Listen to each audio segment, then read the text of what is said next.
Israel has ordered a complete blockade of the territory, cutting off electricity, food and fuel supplies in response to Saturday's surprise incursion into Israel, in which more than 700 people were killed and dozens abducted. Israeli airstrikes on Gaza are also continuing. The Gazan Health Ministry says more than 500 people have been killed and nearly 3,000 injured. Billows of smoke across Gaza.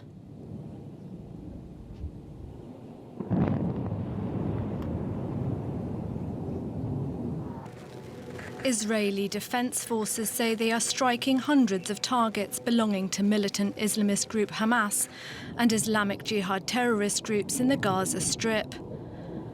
A response to the unprecedented deadly assault by Hamas on southern Israel on Saturday.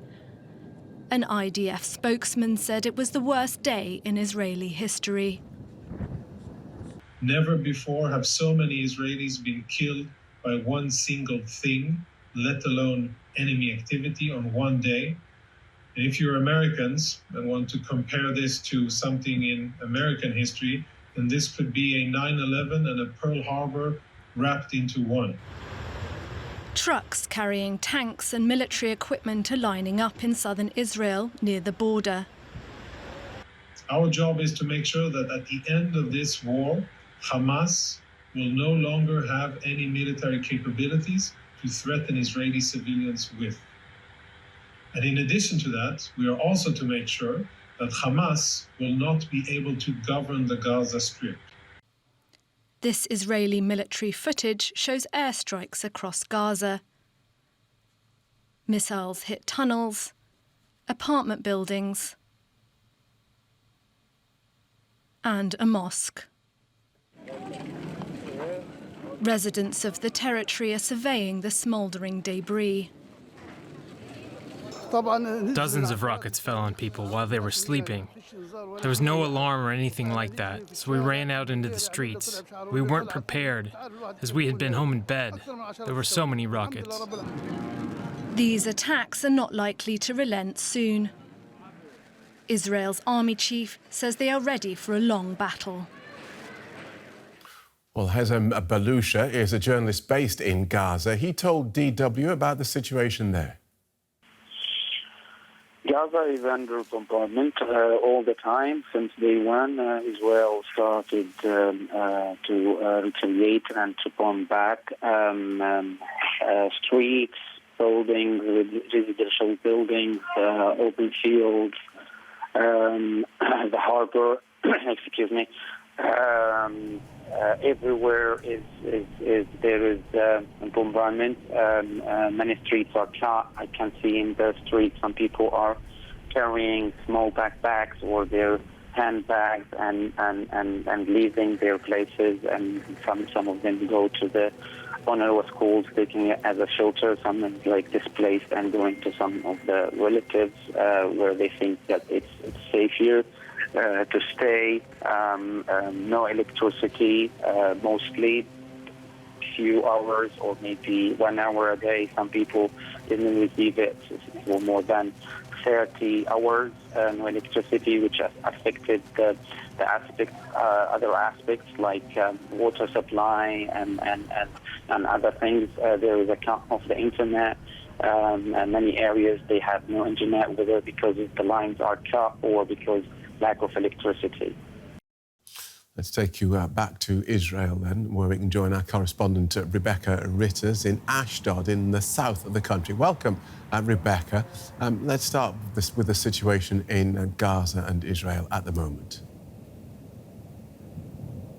Well, Phil, sadly the death toll on both sides here keeps rising. We've just had some latest figures from the Israeli side. More bodies have been found as the military go through the communities that were overtaken by Hamas militants and were terrorizing the people there and murdering them. And they're now finding more bodies. That death toll around 900 at the moment. On the Gazan side, there have been near constant bombardments. We can hear them here, even in Ashdod, which is a little bit further away than where we've been all day. We've been a lot closer to the border and we could see the airstrikes and hear them, as well as artillery strikes firing into Gaza all day. So the death toll there also going up, the civilian death toll. The confirmed death toll is close to 500 at this stage, but it's very hard to see how it can't be a lot more than that. And I'm sure we'll be hearing new figures, if not tonight, then tomorrow. As I say, the consistent bombardment as Israel, the military say that they are continuing their mandate or what they've been told to do by the government, which is to make sure that Hamas has no military capabilities anymore. And looking at live pictures of Gaza as you speak, Rebecca, with the glow from fires in the distance, there have been reports that Hamas is threatening to kill hostages. What are you hearing? We have seen that. We have heard that. It's come from a Hamas spokesman who said that if Israel continues to target civilians, that it will start to murder the hostages, and it will be doing that on video for all to see. So we haven't seen any evidence of that yet, and as I say, the airstrikes are continuing. It's too early to know whether or not they'll carry that through, but it is not hard to believe that that could be a potential tactic that Hamas might try and use. We still don't know exactly how many hostages that are being held captive, but the Israeli military say that they are now aware of the number and they have the full details of everybody that is being held, and that as soon as all of the families are notified, those figures will start to come out to the media as well. So we still don't know exactly how many hostages are being held in Gaza, but it does sound like that number is going to be quite alarming. Right. Israel has announced a full blockade of Gaza, including cutting off power and water supplies. What response has there been from inside the territory?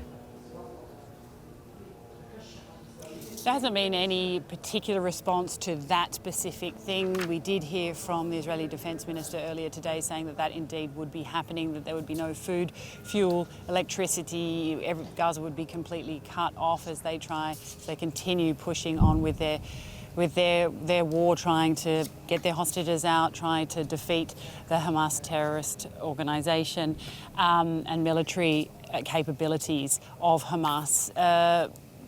The sad fact, though, is, of course, for the civilians living in Gaza, it isn't just full of militants. There are, of course, 2 million civilians living in Gaza who are already under a blockade, who already have a lack of access to a lot of facilities and a lot of food. And it will be a really devastating and dire situation for the civilians there as they're being continually bombarded with rockets and missiles. All right. And in terms of a response, as we've seen, the bombardment, we're still looking at those pictures of Gaza. The bombardment continues, 300,000 army reservists called up. And the public are fully behind the government? It does appear so, yes. I mean, there are many Israelis who, of course, don't want to see Palestinian civilians in the Gaza Strip being killed, but I would say that the majority of the country has been so shocked and so devastated by the events of the last couple of days. They are in full support of the government to continue on its war against Hamas.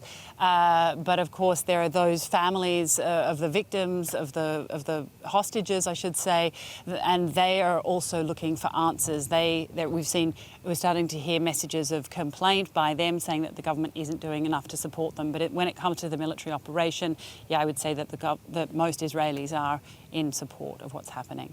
Thank you for that, Rebecca. Rebecca Ritters in southern Israel.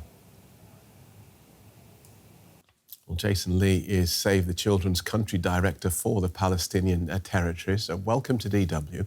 How would you assess the humanitarian situation in Gaza at the moment? Good evening. The situation is dire and getting worse. I mean, children in Gaza have been subjected to rounds of cyclical violence, and this one is no exception, but its scale and intensity is frightening. My own teams in Gaza report the impact on their families, their children, being terrified, unable to sleep, constantly worrying about what's going to happen next. Will the airstrike hit them on their homes?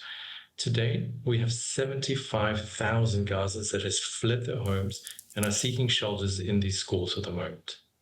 Now, these schools require basic essential items such as food, water, medicines for thousands of people that have been injured. Gaza now has less than 4 hours of electricity per day. Health centers, hospitals cannot function without electricity. They cannot keep vaccines cold. They cannot perform surgeries. They cannot do diagnostics. So it's critical that humanitarian assistance flows into Gaza, that we're able to provide life-saving assistance for a population that is under siege, and the numbers themselves of civilians and children killed and injured, I think speaks for itself. So given that background, what do you make of the European Commission's decision to withdraw hundreds of millions of euros in aid from the Palestinians? Children in Gaza and the families have been living under 16 years of blockade. There's been significant socioeconomic depressions. There's been limited access to healthcare, very poor access to education, and that 80% of the population are reliant on humanitarian aid. With the removal of development aid, that is removing the building blocks, the foundations of building any society that is required to grow. With the removal of EU funding, particularly pivotal now for many, many communities, not just in Gaza, but throughout the West Bank as well. We're essentially removing any hope for a future for a child, removing hopes for them for being safe, for being able to access education, and being able to have healthy lives. The removal of this funding will directly impact the civilians throughout the occupied territory, especially children, when they need help now more than ever. And children, obviously traumatised by these events, but these events have been going on now for years, for decades even. Absolutely, and I cannot underscore, though, the longer-term mental health impacts and the cumulative impact that this have. All of our research that we've done, both in children in West Bank and Gaza, show the increasing levels of anxiety, of depression, of feelings of isolation, feeling terrified, and being withdrawn from their friends and family. The most startling result is the fact that there are growing numbers of children that are expressing a loss of hope, that they themselves do not see any future for themselves. Yes, Gaza and the West Bank have been through cycles of violence and escalation, but every time this happens, these traumas come back again and children never fully recover. Right. So this blockade that Israel has imposed, is it complete? Are you able to get into or out of the territory? And if you can't get in, did you have people already there who are now stuck there? Fortunately, all entry and exit points of Gaza at the moment are closed. Humanitarians are not able to enter. We're not able to send critical life-saving humanitarian goods into Gaza. And more importantly, again, the Gazan population, the health system in Gaza has been at breaking point. And I imagine, especially now with the damage that health facilities have sustained, are not able to get medical care. We're going to have to leave it there. Apologies for cutting it short. Good talking to you. Jason Lee from Save the Children. Thank you so much. Thank you very much. Well, Yael Aronoff is a Professor of Political Science, International Relations at James Madison College at Michigan State University. She's been monitoring Israeli politics for many years. Welcome to DW. Could you ever have imagined an attack on this scale on Israel and from within Israel? Yeah, I mean, it is very hard to imagine. And it's just overwhelming and extremely upsetting. It's like having 10 9/11s in Israel. If you look at it per population, 700 people murdered in their homes, on the streets, at peace music festivals. having children and Holocaust survivors taken hostage, including German citizens, I believe, as well, as one of the mothers. If you looked at it per the American population, it would be over 25,000 people that would be murdered on American territory. And I haven't done the math for what it would be for the German population, but it is an overwhelming force of terror, unspeakable. I have a friend whose whose daughter and son-in-law were murdered by Hamas terrorists in their home. They were covering their son, who was shot in the stomach, who is undergoing surgery. But it is an unspeakable horror that has happened. And when the Prime Minister says his punishment will change the Middle East, what do you think he means? Well, you know, I don't believe in punishment for punishment's sake, and I hope that he will actually not carry out vengeance or punishment, but actually concentrate on getting the hostage back and providing security for people, which is based on the obligation of a government to protect its citizens, but not necessarily engage in punishment or vengeance, as we also feel for the Israeli civilians and we feel for Palestinian civilians. But Hamas has intentionally had this huge escalation in Israel, knowing how Israel would respond, wanting Israel to respond that way, knowing its own civilians are going to be caught in the midst as they hide among civilians and shoot among civilians.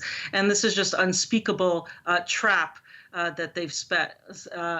And we need the international community to be compassionate with Israelis, with Palestinian civilians, to respect them. And we need the international community and regional actors to eventually bring the actors to negotiations. And as your previous question entailed, to a negotiated two-state solution. Unfortunately, as Hamas, that's been a huge spoiler to that. Even in the 90s, when real progress was made initially towards that, it was Hamas who upped the suicide bombings all over Israel, and before elections especially, to try to, and so it has been a spoiler since the 90s until today, because they don't want a Palestinian state in part of the territory. They want a Palestinian state in all of the territory. And so Hamas has been a huge obstruction to getting to a two-state solution.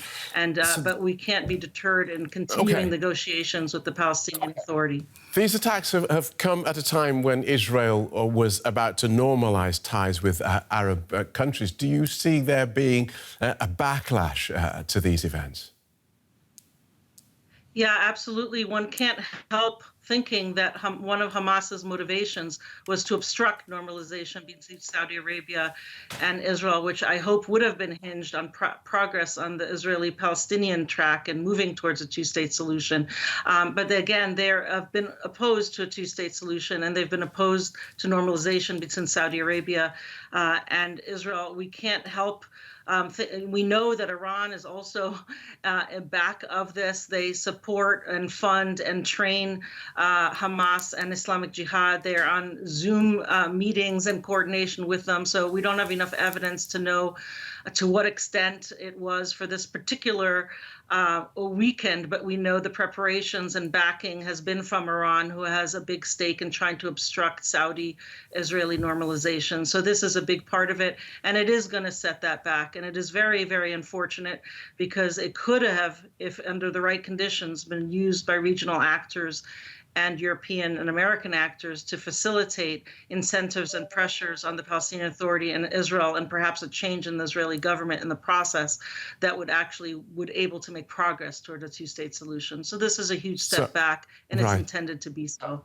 And so even if not active participants in the events of Saturday, you see Iran's fingerprints all over this? Absolutely. They fund Hamas and Islamic Jihad. They provide them with rockets. They provide them with training, as does Hezbollah, who it also backs. They share doctrines and strategies. And so we don't know the extent of the footprint and the actual attacks that happened this weekend, but there's no question that over time they're backing it and may have given the green light to it, and of course are praising it. So they're certainly connected. It's just a matter of to what degree. So if not going for punishment, how does the Prime Minister now demonstrate to his country that he has the situation, that he has Israel's security under control? Yeah, it's a huge dilemma of a no-win situation as to how to go about doing this.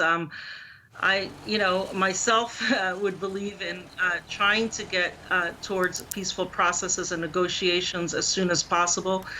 Unfortunately, any government that had, that has dozens and dozens and up to 150 hostages by a group that did this on its soil and so many murders, it would have a need to defend itself and have a military reaction.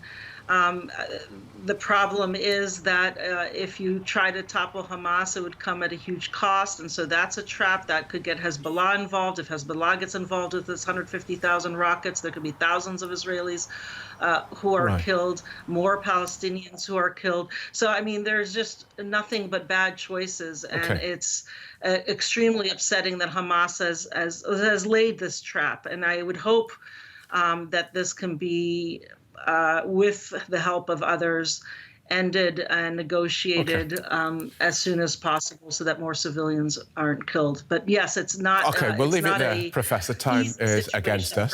Professor Yael Aronoff from Michigan State University, thank you so much.